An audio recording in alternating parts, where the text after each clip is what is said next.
Madam ఈ ఐబొమ్మ రవిని ఎందుకంత టార్చర్ చేస్తున్నారు మేడం?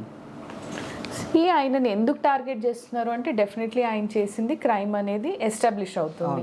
ఓకే, కొత్తగా రిలీజ్ అయిన మూవీస్ ఏవైతే ప్రింట్స్ చేస్తున్నారో ఆయన ఆన్లైన్ అవైలబుల్ పెడుతున్నారు.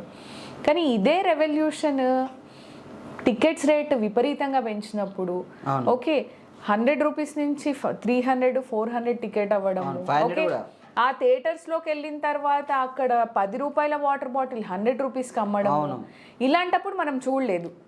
ఇంతమంది మాట్లాడడం కానీ రెవల్యూషనరీగా బయటికి వచ్చి ఎట్లా మీరు టికెట్స్ రేట్స్ పెడతారు అని ఎవరు మాట్లాడడం చూడలేదు.